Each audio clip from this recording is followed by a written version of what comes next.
Hi, I'm Tony Bufflin with Human Cloud. We're here at SIA's CollaborationX conference live in Dallas, Texas. And I'm with Dries. Hi. Dries, you're with Meet Dwight. Yep. Tell me a little bit about Meet Dwight, because I've heard a lot of buzz. I frankly didn't know much about it before I got here. Right. But a lot of excitement about what your company provides. Tell me a little bit about how it got started and what you guys offer. Well, I appreciate the feedback first and foremost. That means marketing's working, right? So, no, we provide digital worker bots. So we position ourselves as a staffing agency for staffing agencies, but providing digital worker bots. Focused really on the middle and back office. So that's where we're a bit different, because a lot of AI and automations focused at top of funnel activity. Yeah. This is probably a little bit less eye-catching, middle and back office, it's not as sexy maybe, but actually, we provide really strong return on investment for our clients, automating essentially work in and out of different platforms, but at a fraction of a full-time equivalent cost. And Dwight is a digital worker bot that does the work of up to 12 people 24/7. So that's kind of what we're about.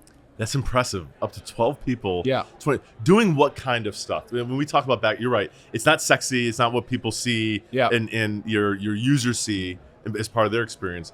But it's frankly where a lot of the waste takes place in a lot of companies. So what are some examples of what Dwight can do? Yeah, so for us, it's all about helping clients optimize their operational efficiency, basically, right? And increase their profitability. So the kind of the way we present him is an org chart of different Dwight. So to give some examples, onboarding, compliance, credentialing, we basically take people's existing processes over their existing systems. Like workflows. Yeah, and that's what we automate. So in and out of different platforms, all the way into things like redeployment automations, really popular, because typically it's not just a cost saving, it's also revenue generative, because we're actually making sure that you don't lose these candidates to your competition, for example. Oh, sure. And then we go all the way into VMS candidate submissions, time card extraction from VMS platforms, dealing with a tail of timesheets. There's a lot of agencies out there that still have timesheets being emailed in, whether they're PDFs or JPEGs. We can read that, put it into pay and bill systems, all the way through to payroll and invoicing. So yeah, it's a wide gamut. Yeah, a wide gamut. Yeah. But they're all Dwight. They're all Dwight. So, we're not greedy. Our kind of whole go-to-market approach is to land with 1, 2, maybe 3 Dwights with our clients, and then it's a land and expand strategy. So it's very much about building up that workforce of Dwights within our client base, and they have a view of the Dwight through a dashboard. So, but our clients just pay us a monthly wage for him. So we actually look after him, maintain him. Okay. Because obviously processes change, right? And we make sure that we reflect that in the work that Dwight does as our clients' processes move. I like you mentioned that land and expand, because that makes sense. Adoption is always a challenge when it comes to anything in AI. Yeah. What is a popular way that people get started using Dwight? Great question. So we're very hot on making sure that our clients think of the business case first. So we'll always ask the question of, if we're able to automate this for you, what's the impact to your business? Sure, right? Yeah, so of course. What's either the saving or what's the revenue you're going to generate on the back of it? So, and I think that's the case for I was hosting a roundtable yesterday, and that was kind of the topic is, for any AI automation, what's the business case that you're trying to solve, right? Before you then, because the tooling that solves it is almost irrelevant. Yeah. So it's very much focusing on that, so it means that the business case will be different for each client as to where we start. But yeah, that's very much the focus. And then, as I say, for us, it can be anywhere from 1 full-time person up to 12. Some of the automations we're doing actually is accelerating the time to the dollar. So, for example, speeding up the onboarding process, you can place the candidate more quickly. Therefore, obviously, you can invoice much more quickly. Yeah. But equally at the back end, we do some automations for some of our clients where we're automating up to 1,000 invoices per week, which is time saving, but also the cash collection for them has been accelerated by 24 hours. So it's quite varied, to be honest with you. Yeah, but that's great. I mean, just in those use cases, the ROI really quickly becomes clear. Yeah. And that makes it a lot easier. So not only are you operationalizing, but you're making a valuable case for the finance team. Correct. But that also made me wonder, where does it start? Like what function or part of the business usually does the demand start to pull you in? And then, of course, you got a great story to tell finance so that you land. Yeah. So obviously IT, CIOs, etc., tend to be involved, but actually more often than not for us, we're actually talking to the business. So your COOs, your presidents, your whoever runs compliance, for example. So that's typically where we start. So again, focusing on what's the use case, and then what's the ROI, and then it will go up to finance to sign off, or IT get involved from an InfoSec requirement perspective, or whatever. So it's very, very much use case driven. We've had some of the best engagements we've had. Actually, our largest client, I remember talking to the president, and initially he was like, "Oh yeah, my team will look at this," and I was explaining what we do, and he's like, "Right, I need to be in this." Oh, wow. And then he pulled all of his heads of departments into the first kind of discovery meeting, and then sent them away and basically said, "Right, I want each of you to think about your top 3 use cases." And then we basically discussed that at the next. We then scope out the process, and then that's what leads to us being able to say, "Okay, this is the monthly wage for this Dwight, and this is the monthly wage for this Dwight." And then a client goes ahead or not, and then basically post kickoff, if they do go ahead, we do more detail on scoping out the process that we then need to go and build. You talked about user adoption. What's really interesting about this technology, because there's a lot of IT fatigue out there in the market. Sure. Sometimes that comes down to lack of user adoption. The beauty of this is it just sits in the background and just runs, right? You don't need all of your recruiters to interact with him. It just works. So again, because we also take your existing process of your existing systems, you don't need to make any changes there. You can if you want to optimize a process. But so there's not a lot of friction there to get Dwight in. Plus, as I say, user adoption is not really an issue for us. I think it's a really good point, because a lot of AI really is transformative. And I've had a lot of conversations yesterday about the transformational power of AI, which requires a lot of change management. Right. And that's been a big topic. Or you have to get your data right in the first place. Absolutely. That's typically, you come across that where they go, right, fundamentally, you have to get your data clean before you can use it. Again, for us, that's not the case.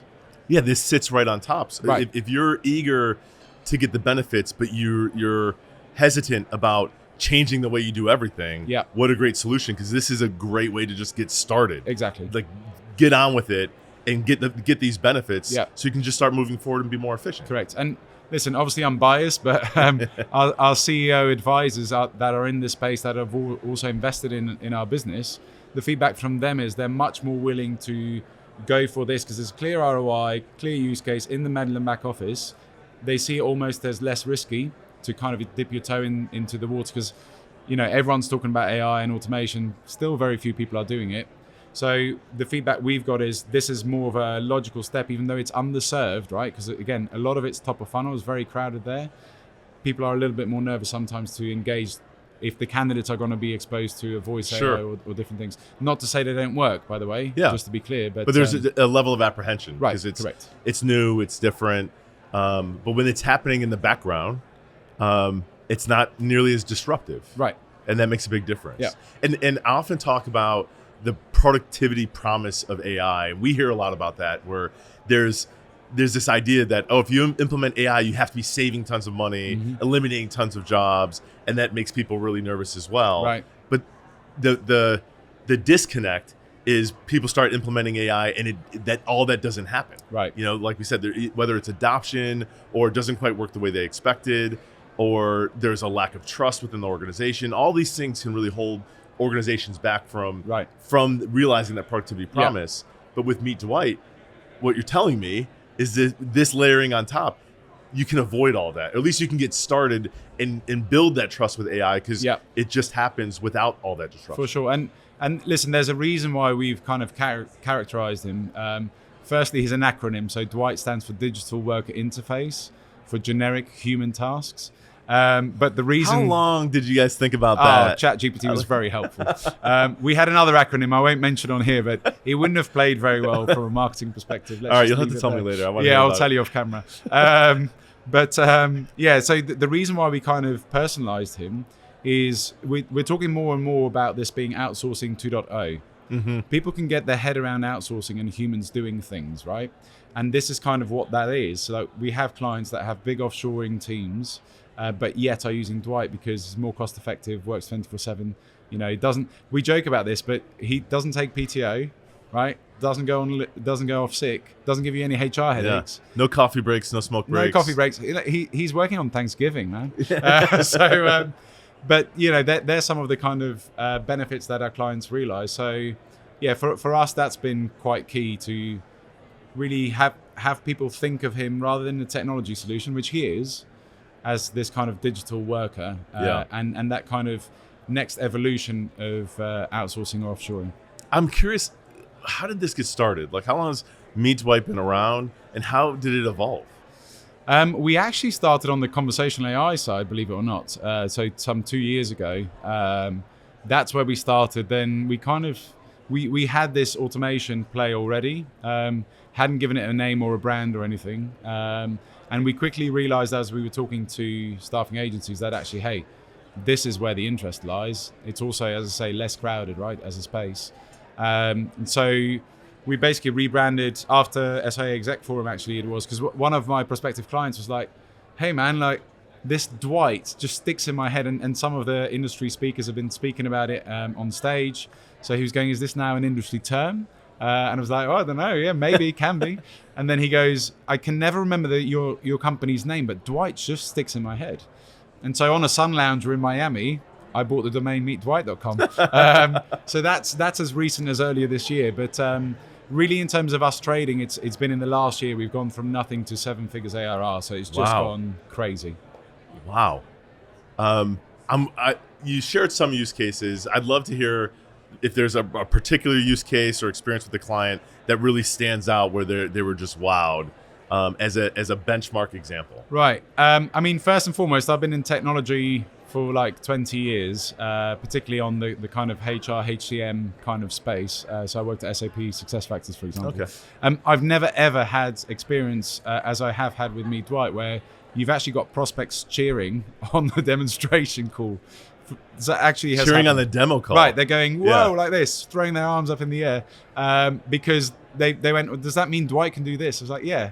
And literally they were whooping. I mean, obviously, I'm British, but obviously they were American. You know, you're much more expressive, emotive, which I love. Yeah. Yeah. But so that's the first one. For me, probably one of my favorite ones is the redeployment automation, right? Because the reason why I love it so much is because it's saving money, but also generating, revenue for our clients. So the first one that actually came on board with us for that was a client where they had 22 recruiters. When it comes to redeployment, what you tend to find is some recruiters do it, some don't, and some do it well and some don't do it at all, right? So that kind of inconsistency is obviously costing the staffing agency money. Sure. Plus, they figured out across the 22 recruiters, it's about 5.5 FTE of work to do this well. So, a lot of ATS platforms will trigger to say, Dries's assignment is about to come to an end.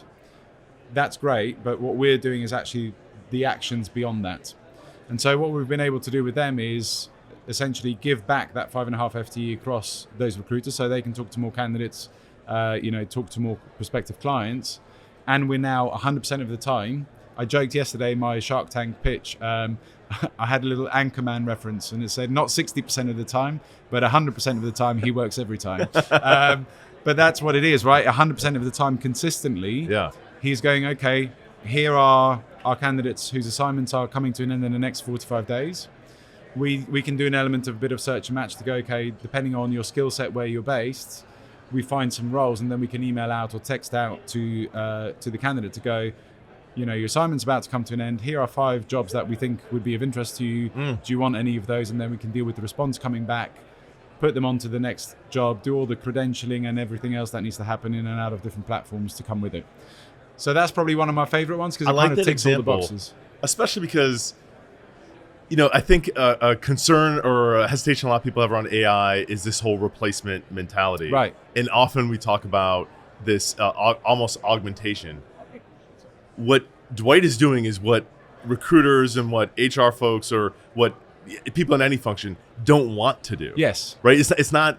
You don't go to college, you don't study to do all this administrative stuff, but you have to do it. Correct, yeah. And it's kind of the mind-numbing part of the job that feels like it doesn't really take the value that the person brings to the role. Yeah, and so here's something I hadn't anticipated when I started this business, right? But I have since found, and I find it fascinating. To your point there, we can't hide behind the fact that, yes, this is replacing admin jobs, right? We don't hide behind that. But what's really interesting is, so for example, for one of the clients we're working with, we're automating the work of 12 onboarders. Now, what they've done is they were kind of 2 people in that team were underperforming. They were managed out. That more than paid for Dwight. Sure. And then with the other 10, they basically went, listen, Dwight's going to take care of all of these parts of the job, which you don't enjoy doing. Yeah, it's the mundane, mind-numbing stuff. But what we'll have you doing going forward is this stuff. Now, the unintended byproduct of that is your go-forward team are much more engaged in the job, right? Absolutely. And you have higher retention of that team as well. So there's some of the softer benefits that we've come across. That's Ravin Jasuthasan, who wrote the book, who's written several books around this space and published a lot around AI and its impact in HR. So quick shout out to Ravin. What I love is he talks about exactly that point. There's so much of what HR does in particular that's administrative, back office, gets squeezed down to automated work, opening up the opportunity for them to be a lot more of a business partner, right, a lot more engaged in the strategy. We talk about HR needing to have a seat at the table. Yeah. But it can't just be the CHRO that's sitting at the table. Yeah.